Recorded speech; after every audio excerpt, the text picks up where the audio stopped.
नमस्कार, आप देख रहे हैं डीडी न्यूज। आपके साथ मैं हूं गौरव श्रीवास्तव और मेरे साथ मेरी सहयोगी मनीषा हैं, जो कि सांकेतिक भाषा के जरिए आपको खबरों से रूबरू करवाएंगी। तो खबरों की शुरुआत करें उससे पहले एक नजर इस वक्त की हेडलाइंस पर।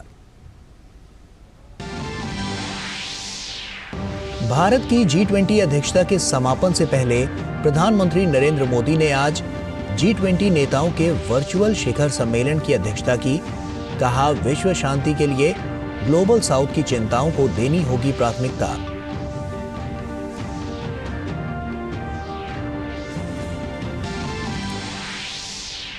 राजस्थान में चुनावी रण में प्रधानमंत्री नरेंद्र मोदी लगातार प्रचार में जुटे। डूंगरपुर के सागवाड़ा और भीलवाड़ा में जनसभा को किया संबोधित। कांग्रेस की घोषणाओं पर साधा निशाना। कहा, राजस्थान के लोगों को गुमराह करने के लिए कांग्रेस ने जारी किया है अपना गुमराह पत्र। तेलंगाना विधानसभा चुनाव के लिए भी सभी दलों ने प्रचार में लगाया पूरा दम। भाजपा, कांग्रेस और बीआरएस समेत तमाम दलों के बड़े नेता मतदाताओं को रिझाने के लिए लगा रहे हैं एड़ी चोटी का जोर।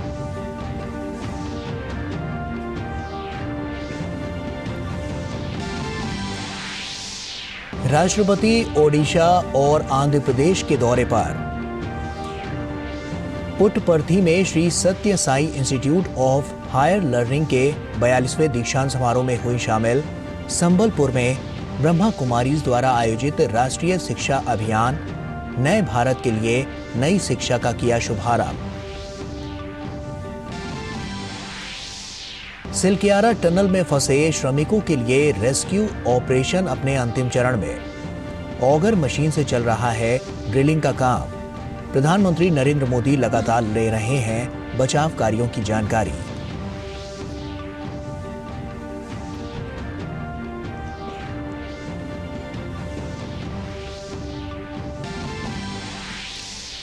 विदेश मंत्री एस जयशंकर ने नई दिल्ली में दूसरे CII India Nordic Baltic business conclave को किया संबोधित। कहा, यह कॉन्क्लेव है वैश्वीकृत युग का प्रतिबिंब।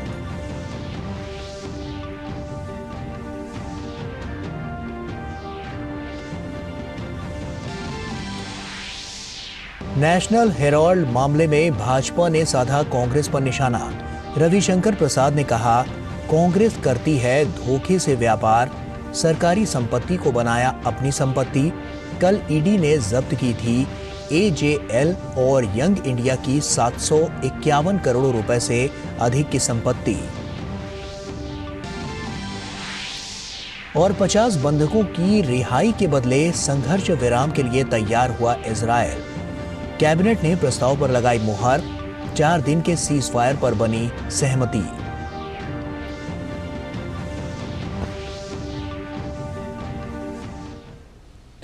और आइए खबरों की शुरुआत करते हैं। प्रधानमंत्री ने G20 के वर्चुअल सम्मेलन को संबोधित किया। उन्होंने विश्व में बदले हालात, खासतौर पर पश्चिमी एशिया में बने नए संघर्ष की स्थिति पर चिंता जताई। प्रधानमंत्री ने कहा कि आतंकवाद किसी भी रूप में स्वीकार्य नहीं है, साथ ही मानवीय संकट भी निंदनीय है। आतंकवाद हम सभी को अस्वीकार्य है। सिविलियंस की मौत कहीं भी हो निंदनीय है। आज हुए हॉस्टेजेस के रिलीज के समाचार का हम स्वागत करते हैं। उम्मीद करते हैं कि सभी हॉस्टेजेस जल्दी रिहा हो जाएंगे। मानवीय सहायता का समय से और निरंतर पहुंचना आवश्यक है। यह सुनिश्चित करना भी जरूरी है कि इजरायल और हमास की लड़ाई किसी तरह का क्षेत्रीय रूप धारण न कर ले। और वहीं प्रधानमंत्री ने सभी को एकजुट होकर संकट के समाधान के लिए आह्वान किया। उन्होंने कहा कि वन फैमिली में इतनी ताकत है कि आतंक और हिंसा के विरुद्ध काम किया जा सकता है। यही मानवता की अपेक्षा भी है। आज संकटों के जो बादल हम देख रहे हैं, वन फैमिली में वह ताकत है कि हम शांति के लिए काम कर सकते हैं। मानवीय कल्याण के दृष्टिकोण से हम आतंक और हिंसा के विरुद्ध और मानवता के प्रति अपनी आवाज बुलंद कर सकते हैं। आज विश्व की मानवता की इस अपेक्षा की पूर्ति के लिए भारत कदम से कदम मिलाकर चलने के लिए तत्पर है। और उन्होंने ग्लोबल साउथ के देशों के साथ सहयोग और वित्तीय सहायता ज्यादा से ज्यादा उपलब्ध कराए जाने की बात कही। प्रधानमंत्री ने ग्लोबल इकोनॉमी और गवर्नेंस को असरदार बनाने पर जोर दिया। 21वीं सदी के विश्व को आगे बढ़ते हुए ग्लोबल साउथ की चिंताओं को सर्वोच्च प्राथमिकता देनी होगी। ग्लोबल साउथ के देश ऐसी अनेक कठिनाइयों से गुजर रहे हैं जिनके लिए वे जिम्मेदार नहीं है। इस संदर्भ में समय की मांग है कि हम डेवलपमेंट एजेंडा को अपना पूर्ण समर्थन दें। ये जरूरी है कि ग्लोबल इकोनॉमिक और गवर्नेंस स्ट्रक्चर को बिगर, बेटर, इफेक्टिव, रिप्रेजेंटेटिव और फ्यूचर रेडी बनाने के लिए उनमें रिफॉर्म्स लाए जाए। जरूरतमंद देशों को समय से और आसान दरों पर सहायता सुनिश्चित करें। नई दिल्ली G20 शिखर सम्मेलन के दौरान डिजिटल पब्लिक इंफ्रा पर पहल करते हुए प्रधानमंत्री ने बताया कि रिपोजिटरी तैयार हो चुकी है और भारत ग्लोबल साउथ देशों में यूपीआई सेवाएं प्रदान करने के लिए भारत $25 मिलियन की राशि देने की भी बात कही। नई दिल्ली समिट में डिजिटल पब्लिक इंफ्रास्ट्रक्चर रिपोजिटरी बनाने का निर्णय लिया था। मुझे कहते हुए खुशी है कि रिपोजिटरी तैयार हो गई है।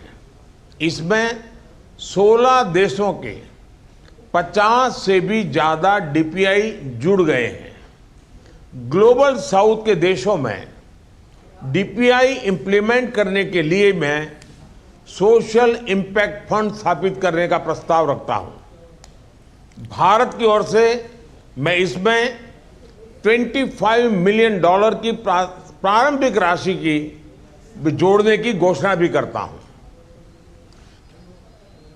और वहीं दुनिया में बढ़ते आर्टिफिशियल इंटेलिजेंस के बढ़ते खतरे पर भी उन्होंने चिंता जताई। उन्होंने कहा कि समस्या की गंभीरता को देखते हुए इसे समाज हित में ही प्रयोग करने की बात कही।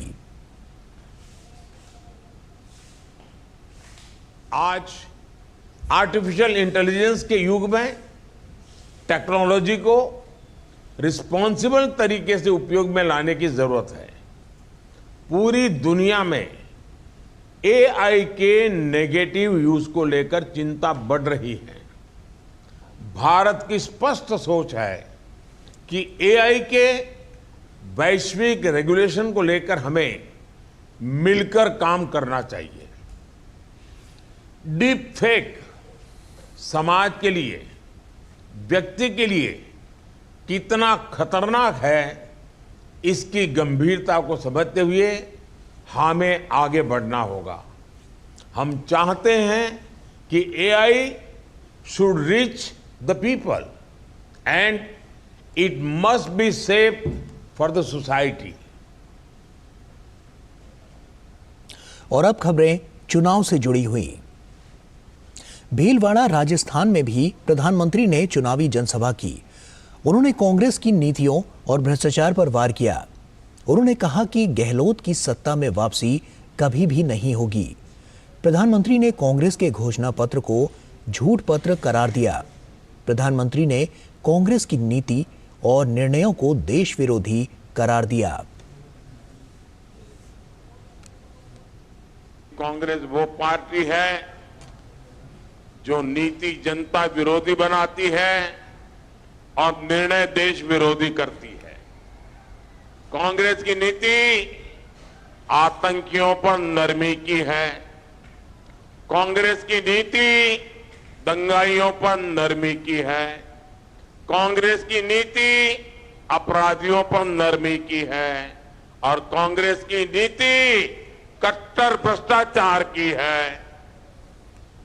कांग्रेस की इन्हीं नीतियों ने राजस्थान को अपराध में टॉप पर पहुंचाया है। और वहीं उन्होंने कहा कि सिर्फ एक परिवार ही कांग्रेस के लिए अहम है, उसके लिए कांग्रेस कुछ भी कर गुजरने को तैयार रहती है। अगर कोई भी कांग्रेस में सच बोले और सच बोलने के कारण इस परिवार को अगर थोड़ी सी भी असुविधा हो जाए, कांग्रेस के इस परिवार को थोड़ा भी अगर चुभ जाए तो मान लेना कि उसकी राजनीति तो गड्ढे में गई। राजेश पायलट जी एक बार उन्होंने कांग्रेस के इस परिवार को कांग्रेस की भलाई के लिए चुनौती दी थी, एक बार। फिर वो भी चुक गए थे। लेकिन ये परिवार ऐसा है कि राजेश जी को तो सजा दी, उसके बेटे को भी सजा देने में पड़े हुए हैं।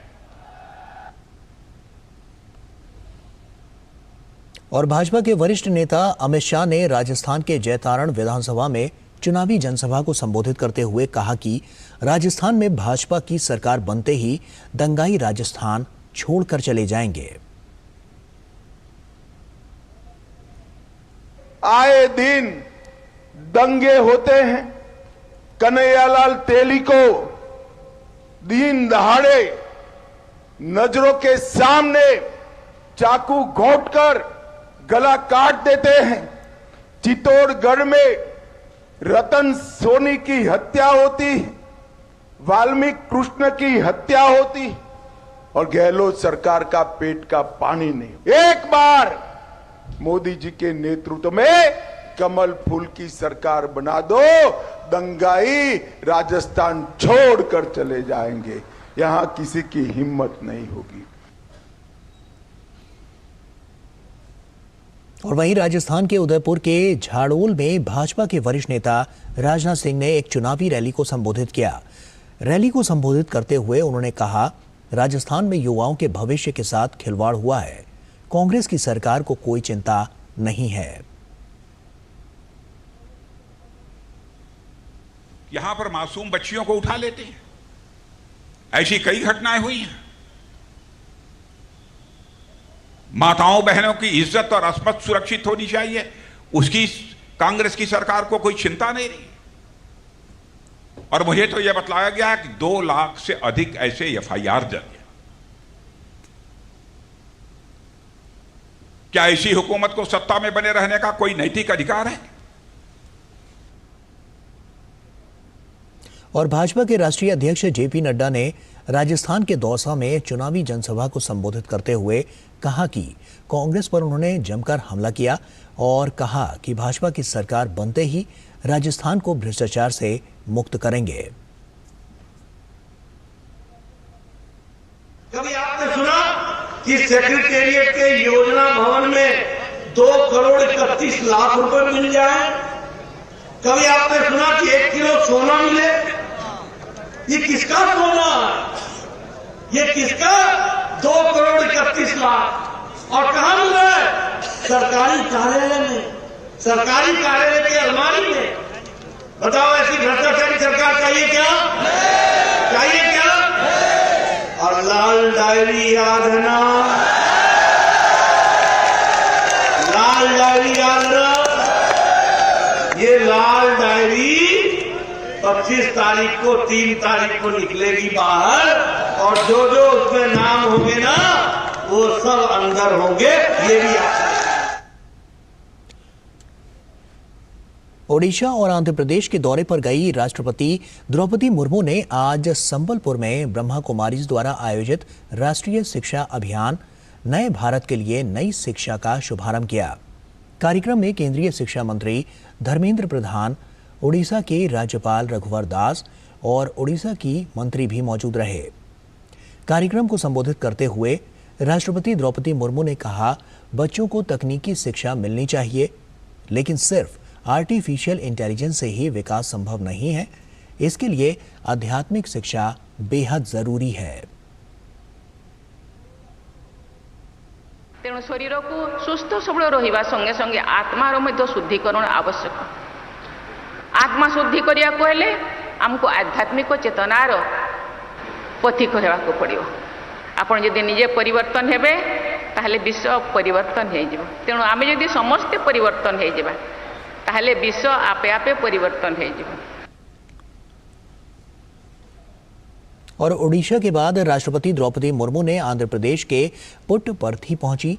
यहां उन्होंने Shri Sathya Sai institute of higher learning के 42वें दीक्षांत समारोह को संबोधित किया।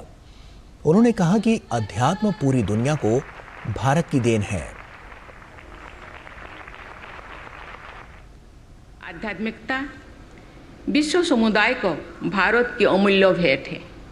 हमारे देश में समय समय पर महान आध्यात्मिक विभूतियों ने सदाचार, करुणा और परोपकार का संदेश प्रसारित किए हैं। पुट्टपर्थी के इस क्षेत्र को पावन बनाने वाले श्री सत्य साई बाबा ऐसे ही महान विभूति थे। उनके आशीर्वाद से देश विदेश के करोड़ों लोग लाभान्वित होते रहे हैं और होते रहेंगे। ऐसे महान विभूतियों की शिक्षा की अवधारणा हमारी महान परंपराओं को जीवंत बनाती है। विदेश मंत्री डॉक्टर एस जयशंकर ने नई दिल्ली में दूसरे CII India Nordic Baltic business conclave को संबोधित किया। डॉक्टर एस जयशंकर ने कहा, बाल्टिक देशों के साथ भारत की नियमित और आधिकारिक स्तर की बातचीत होती है। विदेश मंत्री ने इस बात पर जोर दिया कि भारत की प्रतिभा डिजिटलीकरण और स्टार्टअप पारिस्थितिकी तंत्र, ई-गवर्नेंस, डिजिटल नवाचार, आपूर्ति श्रृंखला प्रबंधन और अन्य अग्रणी उद्योगों में बाल्टिक क्षेत्र की प्रमुखता के साथ अच्छी तरह से मेल खाता है। Along with the Nordic nations, the Baltic states too are in the forefront of innovations, startups, tech applications and digital progress. Given the integration between these two regions, it makes eminent sense for India to engage them collectively. India's talent pool, digital adoption and startup ecosystem align well with the Baltic region's prominence in e-governance, digital innovation, supply chain management and other frontier industries. As open economies, they have adopted a model of a responsive government, a prudent fiscal policy, a favorable investment climate and flexible labor markets. Hence, a natural synergy to expand and deepen our relationship further with this region. और विदेश मंत्री ने कहा कि Nordic Baltic देशों के साथ भारत का संयुक्त माल व्यापार वर्तमान में लगभग 7.3 बिलियन अमेरिकी डॉलर है। उन्होंने इस बात पर भी जोर दिया कि भारत और नॉर्डिक बाल्टिक 8 देशों के बीच व्यापार और निवेश को बढ़ावा देने के प्रयास किए जाने चाहिए। India's combined trade in goods with the NB8 countries is currently around 7.3 billion US dollars. This is, I'm talking of 2022-23. And the cumulative FDI received from Nordic countries from 2000 to 2023 is $4.69 billion. More than 700 Nordic companies are present in India and close to 150 Indian companies have their presence in that region. So this is the economic baseline on which we need to build further. विदेश मंत्री ने कहा, भारत के परिप्रेक्ष्य से ये सम्मेलन एक विस्तारित पदचिह्न का प्रतिनिधित्व करता है उन्होंने कहा कि ये आयोजन वैश्वीकरण का भी प्रतिबिंब है। This conclave is significant because it reflects the growing awareness of our two regions about the possibilities and opportunities in cooperation. This certainly speaks of a more globalized era, but from India's perspective, also of an expanding footprint. The Baltic Sea and the Arctic region have re-emerged in strategic prominence, and conversations about future connectivity and logistics have business implications as well. Ahmedabad में 2 दिवसीय भारतीय वैश्विक मत्स्य सम्मेलन का आयोजन किया गया। केंद्रीय मत्स्य, पशुपालन और डेयरी मंत्री पुरुषोत्तम रूपाला ने सम्मेलन का उद्घाटन किया। पुरुषोत्तम रूपाला ने कार्यक्रम को संबोधित करते हुए कहा कि प्रधानमंत्री नरेंद्र मोदी के नेतृत्व में मछुआरों के उत्थान, उनकी आवश्यकताओं, उनकी समस्याओं को समझने और उनके समाधान के लिए कई कदम उठाए गए। फिशरीज सेक्टर जो देश के लिए आर्थिक व्यवस्था के साथ जुड़ा हुआ प्राइम सेक्टर है। हमारे देश में 8 करोड़ से ज़्यादा लोग इस विभाग के साथ, इस व्यवसाय के साथ इनका लाइवलीहुड जुड़ा हुआ है।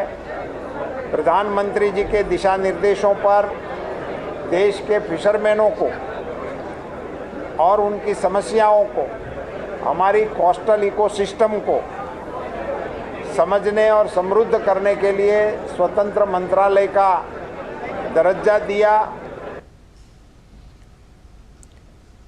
पुरुषोत्तम रूपाला ने कहा 2014 के बाद से देश में मछली उत्पादन में कई गुना वृद्धि हुई है।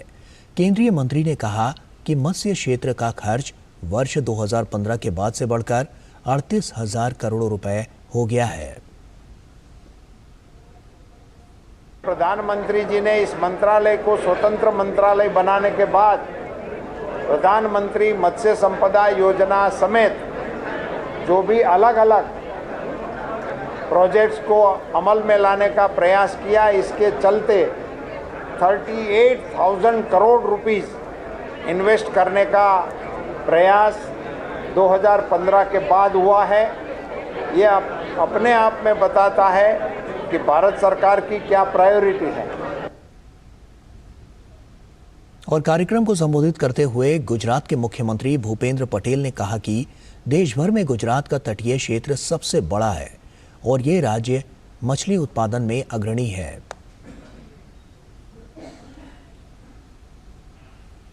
गुजरात के पास देश का सबसे लंबा 1600 किलोमीटर का कोस्टल बेल्ट है। मरीन फिश प्रोडक्शन में गुजरात देश में सबसे आगे है। आज गुजरात मोर देन 5,000 करोड़ का फिश एक्सपोर्ट कर रहा है। फिश एक्सपोर्ट में गुजरात का कंट्रीब्यूशन 17% है। ये उपलब्धियां बताती हैं कि फर्स्ट ग्लोबल फिशरीज कॉन्फ्रेंस के आयोजन के लिए गुजरात सबसे उपयुक्त राज्य है। मोटे अनाज को लोकप्रिय बनाने के मकसद से वर्ष 2023 को अंतर्राष्ट्रीय श्री अन्न वर्ष के रूप में मनाया जा रहा है। इसी सिलसिले में इंडोनेशिया की राजधानी जकार्ता में 22 नवंबर से 26 नवंबर तक 5 दिवसीय आसियान भारत श्री अन्न उत्सव का आयोजन किया जा रहा है। यह उत्सव आसियान में भारतीय मिशन और राष्ट्रीय खाद्य एजेंसी इंडोनेशिया द्वारा आयोजित किया गया है। भारतीय मिशन का कहना है कि आने वाले दिनों में श्री अन्न उत्पादों के बारे में जागरूकता के लिए कई कार्यक्रम आयोजित किए जाएंगे। You can see that we are celebrating today ASEAN India Millet Festival all of you know that this year Honorable Prime Minister's efforts brought the fruit of celebrating this year as International Year of Millets. So this is part of that, and all of you also know that on 7th September, on the eve of G20 summit in India, Honorable Prime Minister paid a visit for ASEAN India Summit and East Asia Summit. During ASEAN India Summit, one of the joint statement which was adopted was on food security. Padmashri खेल रत्न Arjun award से सम्मानित para Olympian doctor Deepa Malik ने आज प्रगति मैदान में लगे trade fair के health pavilion का दौरा किया। प्रधानमंत्री टीबी मुक्त भारत अभियान की brand ambassador Padma Shri doctor Deepa Malik ने टीबी उन्मूलन के लिए चलाए जा रहे अभियान पर आधारित एक लघु नाटक को देखा।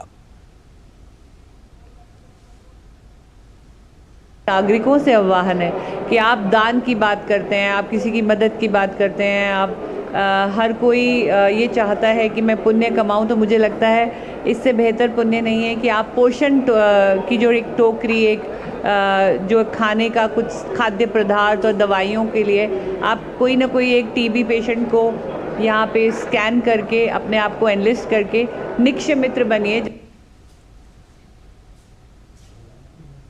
और उत्तराखंड में उत्तरकाशी के सिलक्यारा टनल में जारी रेस्क्यू ऑपरेशन अपने अंतिम चरण में है।